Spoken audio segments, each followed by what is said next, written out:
आज के न्यूज़पेपर में आपने एक बड़ी खबर पढ़ी होगी, जहां लोकसभा के स्पीकर ओम बिरला ये कह रहे हैं कि वो तब तक स्पीकर की कुर्सी पर नहीं बैठेंगे जब तक उनके खिलाफ जो रेजोल्यूशन लाया गया है उनके रिमूवल के लिए उसको लिया नहीं जाता, उस पर वोटिंग नहीं होती, तब तक वो स्पीकर की कुर्सी पर नहीं बैठेंगे। एक बात याद रखिएगा कि कल यानी 10 फरवरी को लोकसभा के कुछ मेंबर्स थे, स्पेशली कांग्रेस, एसपी, डीएमके, जिनका ऐसा मानना था कि जो स्पीकर साहब है वो लीडर ऑफ अपोजिशन यानी राहुल गांधी साहब को बोलने नहीं दे रहे।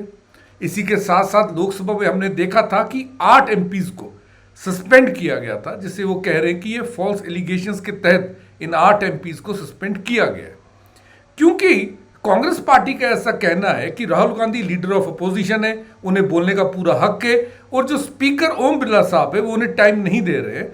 इसलिए उनका ऐसा कहना है कि जो स्पीकर ऑफ लोकसभा ओम बिरला है वो ब्लेंटली पार्टी से, यानी वो पक्षपात करते हैं अपने काम में, जबकि स्पीकर को न्यूट्रल रहना है। आइए इस सेशन में ए टू जेड समझते हैं कि स्पीकर को रिमूव कैसे किया जा सकता है, क्या प्रोसीजर है एंड क्या स्ट्रेंथ रिक्वायर्ड है उनको रिमूव करने के लिए। आप सबको पता है कि अभी यहां पर मैं आपको यह चीज क्लियर कर दूं कि अगर ऐसा रेजोल्यूशन आया हुआ है तो भी स्पीकर साहब को वो रिमूव नहीं कर सकते, क्योंकि कांग्रेस पार्टी या मैं ऐसे बोलूं इंडिया अलायंस के पास उतनी मेजॉरिटी नहीं है। तो सबसे पहले आपको बता दूं कि हमारे संविधान का आर्टिकल 93 क्या कहता है कि जो हमारा लोकसभा है उसमें लोकसभा के ही 2 मेंबर्स को चुना जाएगा, speaker and deputy speaker respectively. यहां पे जो वर्ड है इट इज चूज, यानी चूज का मतलब यह है या तो सारे सहमति से किसी एक व्यक्ति को स्पीकर और दूसरे व्यक्ति को डिप्टी स्पीकर चुन सकते हैं, जैसा कि आज तक लोकसभा में होता आया है। अगर सहमति से ये लोग नहीं चुन सकते तो यहां चूज का मतलब यह भी है कि उनकी इलेक्शन भी कराई जा सकती है। यहां पर एक चीज और आपको बता दूं कि 2019 के बाद भारत में कोई डिप्टी स्पीकर नहीं है, यानी जो डिप्टी स्पीकर की पोस्ट है वो अभी खाली है। एक चीज और यहां पर बता दूं कि ये इलेक्शन होगी कैसे, जो स्पीकर चुने जाएंगे इनकी इलेक्शन की कैसे जाएगी। अगर सहमति से उनको नहीं चुना जा रहा, चूज नहीं कर सकते सब पार्लियामेंट के लोकसभा के मेंबर्स मिलके, तो इनकी इलेक्शन कैसे होगी। इसको लेकर हमारे कॉन्स्टिट्यूशन में कुछ नहीं दिया है। इसके लिए हमें एक और किताब पढ़नी पड़ेगी जिसे हम कहते हैं रॉबकॉप, rules of procedure and conduct of business in Lok Sabha. इस किताब के चैप्टर 3 के सेक्शन 7 और 8 में आप पढ़ सकते हैं election of speaker and election of deputy speaker. तो यानी संविधान के आर्टिकल 93 में लिखा है कि आप चूज कर सकते हैं 2 मेंबर्स को लोकसभा के, speaker and deputy speaker, but अगर सहमति से किसी का नाम सामने नहीं आता तो there is a provision for election. लेकिन इलेक्शन का जो प्रोविजन है वो रॉबकॉप में दिया हुआ है चैप्टर 3 सेक्शन 7 एंड सेक्शन 8 में। एक चीज और बता दूं इसकी इलेक्शन को लेकर, अगर आप सेक्शन 7 पढ़ेंगे स्पीकर को लेकर, तो वहां लिखा है the election of speaker shall be held on such date as president may fix and the secretary general shall send to every member notice of this date. यानी अगर स्पीकर साहब की इलेक्शन से उन्हें चुना जाना है तो इस इलेक्शन की जो डेट है वो प्रेसिडेंट साहब डिसाइड करते हैं। भारत के जो प्रेसिडेंट है वो डिसाइड करते हैं कि स्पीकर की इलेक्शन कब होगी, और जो सेक्रेटरी जनरल होते हैं लोकसभा के वो ये डेट सारे मेंबर्स को कम्युनिकेट करते हैं। यहां पर एक क्वेश्चन आपसे यूपीएससी के एग्जाम में पूछा जा सकता है।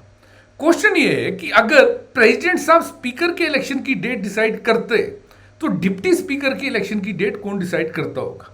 तो डिप्टी स्पीकर की इलेक्शन की डेट डिसाइड करते हैं स्पीकर साहब।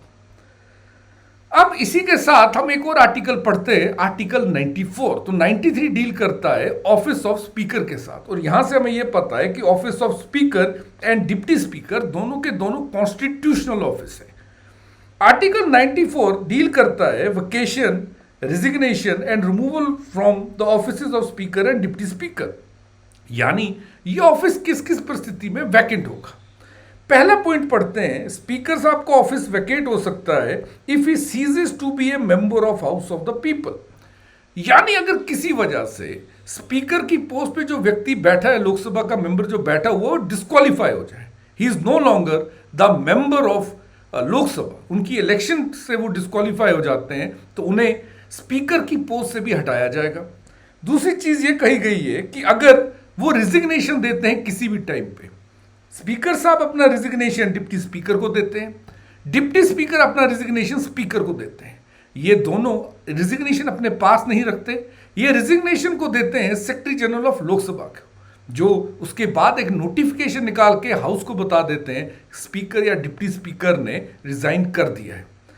लेकिन इस बार जो परिस्थिति में स्पीकर साहब को हटाया जा रहा है, that is a point see, may be removed from his office by a resolution of the House of the People passed by a majority of all the then members of the House।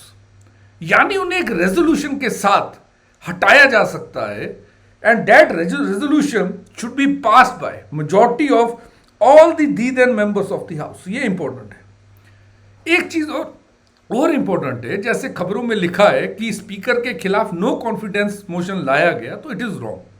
No confidence motion हमेशा सरकार के खिलाफ लाया जाता है, तो सही word जो संविधान में भी लिखा हुआ है, it is resolution for removal. ये पॉइंट याद रखिएगा। अगर आप देखेंगे तो यहां पर वर्ड क्या लिखा हुआ है, passed by majority of all the then members of the house. इसका मतलब होता है जितनी टोटल स्ट्रेंथ है हाउस की, उसमें से आप माइनस कर दीजिए जितनी भी वैकेंट सीट्स है। किसी भी तरीके से हाउस में वैकेंसी हो सकती है, उन सीट्स को आप माइनस कर दीजिए, उसका 50% प्लस 1 व्यक्ति जितना नंबर आएगा, उसके 50% प्लस 1 व्यक्ति अगर वोट करते हैं तब स्पीकर को हटाया जा सकता है। जैसे अभी लोकसभा की जो नंबर है, इट इज 543 टोटल स्ट्रेंथ है, मैं माइनस कर देता हूं एग्जाम्पल 3 वैकेंट सीट्स है, तो नंबर आता है 540। इस 540 का 50% प्लस 1 यानी 271 लोग अगर इस रेजोल्यूशन को हां करते हैं तभी स्पीकर साहब को हटाया जा सकता है। यह बहुत ही बड़ा नंबर है।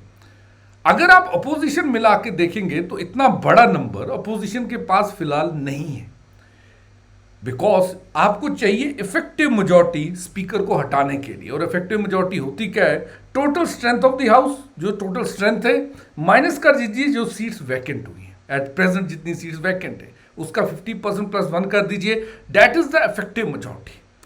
इतना बड़ा नंबर इस टाइम पर हमारे ओपोजिशन पार्टी के पास नहीं है कि वो स्पीकर को हटा सके। इसलिए मैंने स्टार्टिंग में ही आपसे कहा कि नंबर्स के मामले में बहुत ज़्यादा मुश्किल होने वाली है। एक चीज़ और यहाँ पे लिखी है कि जब भी आर्टिकल 96 अगर आप पढ़ेंगे तो यहाँ पर लिखा है कि जब भी ऐसा रेजोल्यूशन पे वोटिंग हो रही है, जब स्पीकर या डिप्टी स्पीकर को हटाया जाना है, तब वो प्रिसाइड नहीं करेंगे हाउस को। तो ये कहीं ना कहीं संविधान में लिखा हुआ है, जब भी चर्चा चल रही है उनको हटाने की, तो वो हाउस को प्रिसाइड नहीं करेंगे, दैट इज आर्टिकल 96। ऐसे ही कंसेप्ट बताने से पहले एक चीज और आपसे शेयर कर दूं, यदि आप यूपीएससी की तैयारी कर रहे हैं और आप चाह रहे हैं इंडिया के बेस्ट एजुकेटर से एट अफोर्डेबल प्राइस पढ़ना, तो अनअकैडमी अपनी सब्सक्रिप्शंस आपके लिए 24,999 रुपीज में लाया है। लिमिटेड प्राइस ऑफर है। आप मेरा कोड NAVI57 भी यूज कर सकते हैं एडिशनल डिस्काउंट के लिए। इसी के साथ साथ अनअकैडमी कंडक्ट करने वाला है all India prelims mock test 3rd।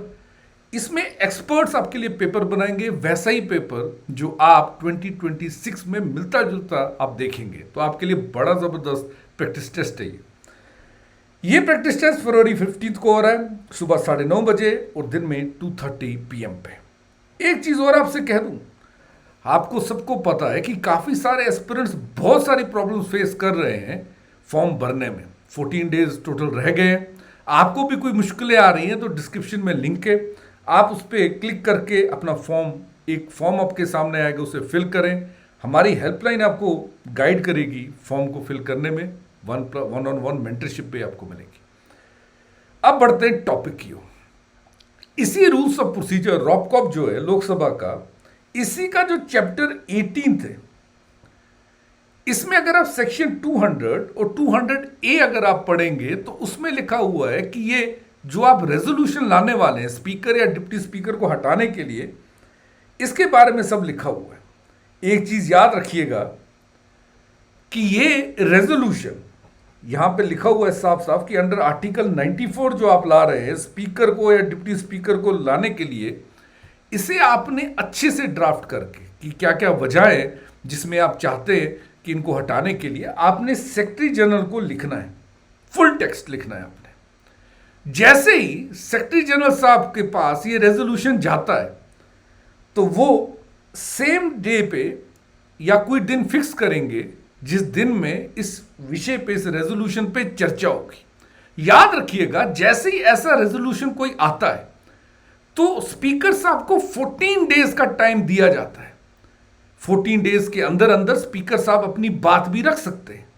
जैसे ही सेक्रेटरी जनरल ऑफ लोकसभा के पास ऐसा रेजोल्यूशन आता है तो वो जो डेट इस विषय पे डिस्कशन के लिए सेट करते हैं वो 14 डेज बाद का ही होता है।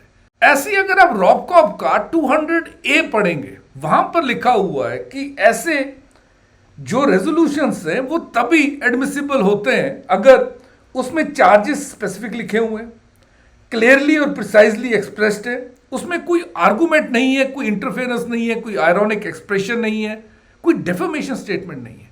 यानी द रेजोल्यूशन अगर ओपोजिशन ला रहा है स्पीकर साहब को हटाने के लिए तो उसे रिजेक्ट भी किया जा सकता है। मैं आपको एक एग्जांपल देता हूं। ओम बिरला साहब के पास भी एक चांस था कि वो इस रेजोल्यूशन को रिजेक्ट कर सकते थे। क्यों? क्योंकि अपोजिशन ने जो डेट थी वो गलत लिखी हुई थी, जो एयर था वो गलत लिखा था। उन्होंने 2025 लिखा था, लिखना 2026 चाहिए था। यहां पर भी देखेंगे आप नो कॉन्फिडेंस मोशन लिखा हुआ है, जबकि ये रिमूवल रेजोल्यूशन होता है। तो अखबार में भी कई बार कॉन्सेप्ट्स की गलती हो जाती है।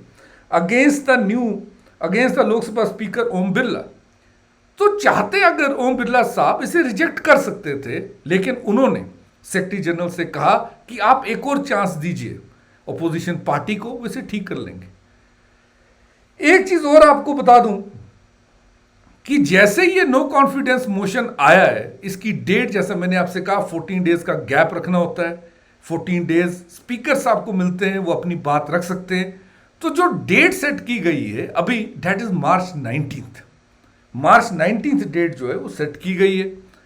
एक चीज और आपको बता दूं कि हमारे जो पहले स्पीकर थे जीवी मालवेंकर साहब, उनके खिलाफ पहली बार ऐसा रिमूवल का रेजोल्यूशन आया हुआ था 1954 में। यह रेजोल्यूशन तब मूव किया था जेबी कृपलानी ने। यह पहला ऐसा रेजोल्यूशन था जिसके ऊपर डिबेट हुई थी, इसके ऊपर वोटिंग हुई थी। उसके बाद भी कुछ रेजोल्यूशंस आए लेकिन उनके ऊपर डिबेट एंड वोटिंग नहीं हुई थी। तो ये थी पूरी इंफॉर्मेशन जो आपको जानना है स्पीकर के रिमूवल को लेकर। अगर इससे जुड़ा हुआ कोई भी क्वेश्चन आपके दिमाग में है तो मुझे कमेंट सेक्शन में जरूर बताइएगा। Thanks for watching Unacademy, let's crack it guys.